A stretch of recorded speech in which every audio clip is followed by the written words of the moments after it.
किसी इतिहास की किताब के पन्ने नहीं पलटेंगे, नहीं। आज हम एक कहानी सुनेंगे, एक ऐसे राजा की जिसकी असली जीत उसकी हार में छुपी थी। जी हाँ, ये कहानी है वीर प्रताप के अदम्य साहस की।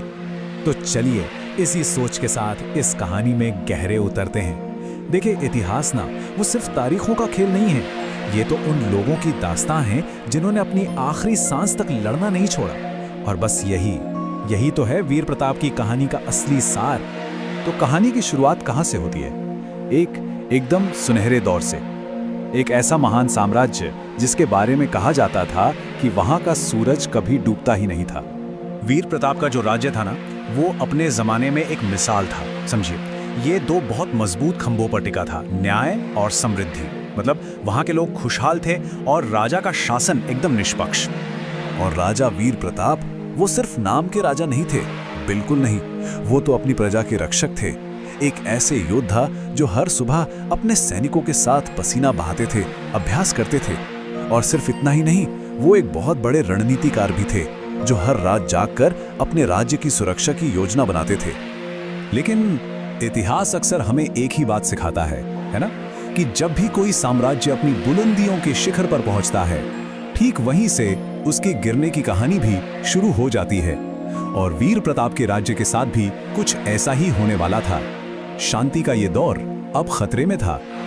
और यहीं ठीक इसी मोड़ से कहानी एक खतरनाक रुख लेती है। अब बात होगी विश्वासघात की उस आग की जिसने देखते ही देखते सब कुछ जलाकर राख कर दिया। तो ये आग लगाई किसने? वीर प्रताप की बढ़ती ताकत और शोहरत से उनका एक पड़ोसी राजा अहमद शाह अंदर ही अंदर जलता था।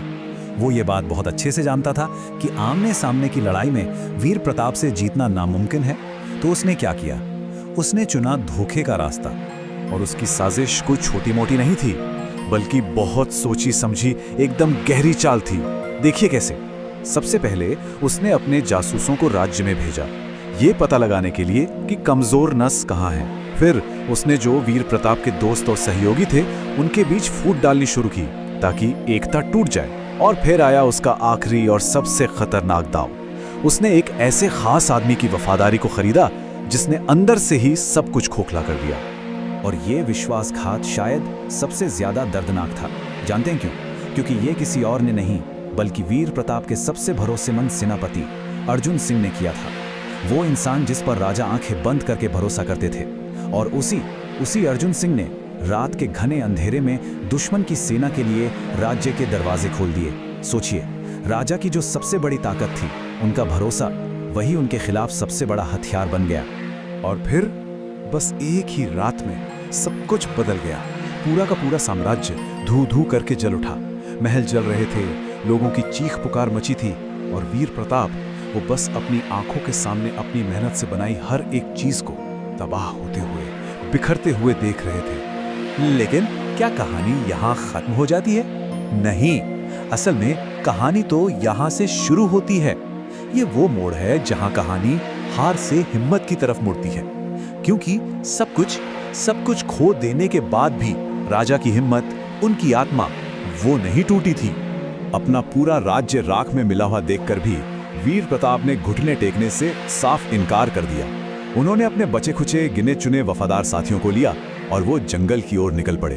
कहाँ एक महान साम्राज्य का शासक और कहाँ अब एक छोटी सी टुकड़ी का नेता जो छिपकर लड़ रहा था। और उसी जंगल में उन्होंने अपने साथियों से एक बात कही जो हमेशा के लिए अमर हो गई। उन्होंने कहा, राजा वो नहीं होता जो ताज पहनता है, राजा तो वो होता है जो अपनी आखिरी सांस तक लड़ता है। बस यही सोच, यही फलसफा उनकी आखिरी लड़ाई का आधार बना। इसने सही मायनों में लीडरशिप को एक नई परिभाषा दे दी। अब जरा हालात पर नजर डालिए। एक तरफ मुट्ठी भर वफादार सैनिक और दूसरी तरफ दुश्मन की पूरी सेना। ये लड़ाई अब जीत के लिए नहीं थी, ये लड़ाई थी सम्मान की, अपने स्वाभिमान की। गिनती में वो बहुत कम थे, इसमें कोई शक नहीं, लेकिन उनका हौसला वो किसी भी पहाड़ से ऊंचा था। वो उनकी आखिरी लड़ाई थी, एक वीरता से भरी लड़ाई जिसमें उनके साथी एक एक करके बहादुरी से लड़ते हुए शहीद होते गए। आखिर में वीर प्रताप अकेले बच गए। चारों तरफ दुश्मन, लेकिन क्या उन्होंने हार मानी? नहीं, वो लड़ते रहे अकेले, तब तक जब तक कि उसी युद्ध के मैदान में उनकी आखिरी सांस नहीं थम गई। तो अब आते हैं इस कहानी के सबसे ज़रूरी, सबसे गहरे हिस्से पर कि इस हार से, इस बलिदान से हमें क्या सीख मिलती है। राजा अपने पीछे क्या विरासत छोड़ गए। ये सच है कि वीर प्रताप वो युद्ध हार गए, लेकिन उनकी जो हिम्मत थी, जो अदम्य भावना थी, उसकी जीत हुई। यूं कहिए कि उनके शारीरिक हार असल में उनकी रूह की, उनकी आत्मा की जीत थी। और उनकी कहानी से एक कहावत निकली जो आज भी सदियों बाद भी लोगों को हिम्मत देती है कि सच्चा राजा वो नहीं जो जीतता है, सच्चा राजा तो वो है जो कभी हार नहीं मानता। तो अगर इस पूरी दास्तान को समेटें तो हमें क्या सबक मिलते हैं? पहला, कि हालात कैसे भी हों कभी घुटने मत टेको। दूसरा, अगर कोई धोखा दे तो उससे सीखो पर खुद को टूटने मत दो। और सबसे जरूरी बात कि असली जीत मैदान में नहीं बल्कि मन के अंदर होती है। ये हमारी हिम्मत का, हमारी आत्मा की ताकत का पैमाना है। तो ये कहानी जाते जाते हमें एक बहुत गहरे सवाल के साथ छोड़ जाती है, जिस पर सोचना बहुत ज़रूरी है कि आखिर सच्ची जीत होती क्या है।